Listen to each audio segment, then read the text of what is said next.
Nih, hampir bisa dipastikan di usia yang sekarang ini pasti pernah dengar kata saham.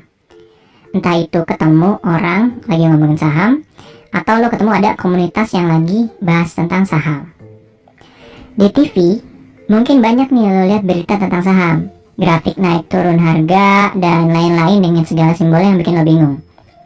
Di media sosial kayak Instagram dan Twitter, gue sendiri juga merasa ada peningkatan yang signifikan dari konten-konten berbau saham dalam seenggaknya setahun 2 tahun terakhir lah. Atau mungkin bahkan teman sepermainan lo nih yang ternyata udah ada yang punya saham. Tapi lo sebenarnya dalam hati mungkin pernah bertanya-tanya, saham itu apa sih?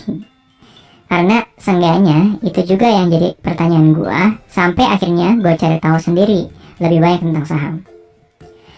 Bagi orang-orang yang memang gak mempelajari hal ini semasa dia sekolah, ngomong-ngomong gue juga termasuk salah satu yang gak mempelajari ini ya, mungkin saham ini jadi sesuatu hal yang tabu untuk dibahas. Begitu, memang tabu banget dan gak jelas juga. Sampai gue awalnya mikir, udahlah gue gak akan ngerti juga, dan segala macam alasan lain yang bikin gue jadi males gitu untuk belajar saham. Tapi gue bisa yakinkan hal itu wajar aja kalau kita gak tahu gitu. Karena berdasarkan data yang gue dapat, jumlah investor di Indonesia per 2019 itu cuma 2,4 juta. Kalau berpikir itu banyak, nih bandingin dengan data jumlah penduduk di Indonesia, jumlahnya 260 juta. Itu artinya cuma ada kurang dari 1% dari total penduduk. Sementara di tetangga kayak Singapura itu 30%, dan Malaysia itu sekitar 12,8%. Gitu. Memang nih, berdasarkan datanya sendiri, jumlah investor di Indonesia baru berkembang pesat itu sejak 4 tahun ke belakang. Tahun 2015 nih, lo lihat 400 ribu orang. Tahun 2019 berkembang jadi 2,4 juta. Ada kenaikan 6 kali lipat dibanding sebelumnya.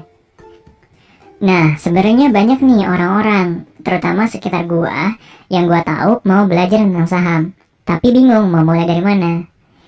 Memang banyak bahan bacaan dari buku, koran, atau bentuknya video, podcast, dan lain-lain, tapi nggak jarang ujung-ujungnya malah bikin tambah bingung.